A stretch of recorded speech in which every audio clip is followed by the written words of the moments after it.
Now, Louise, there's been plenty of back and forth about how these names made it to the publication, but it's caused quite a stir, hasn't it? Absolutely. I mean, what a week. Endgame, whose Endgame are we talking about? Are we talking about Meghan and Harry, perhaps? Because really now they have to stand up and say, yes, it was Kate and Charles, or no, it was not Kate and Charles. To let it fester in this way is absolutely appalling. And the whole alleged racism thing has been hanging over the House of Windsor for the last 3 years. And the ins and outs, and he said, she said, and you see the contradictory behaviour you've outlined at the top of the show there, Caro, is just, it's obscene.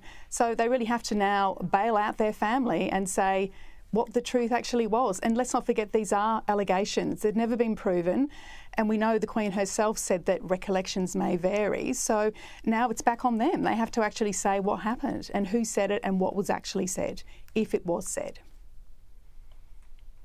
I think that's right. And Bronte, this has all become bigger than the story itself, hasn't it?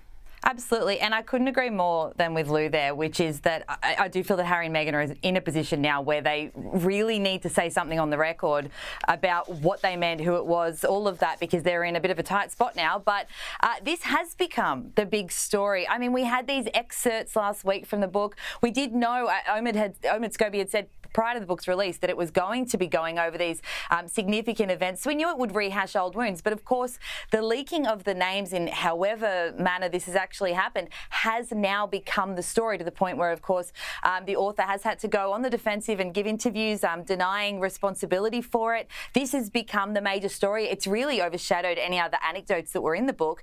It also has, unfortunately, overshadowed really the King's big moment at the Climate Action Summit this week, where he delivered a speech. And of course, everyone's just talking about the fact that the royals were named, and that's the focus. So I don't think anyone's really come off well in this situation, other than perhaps the people that are profiting from the book sales, just because what a week of publicity. But yeah, it's been an absolute mess.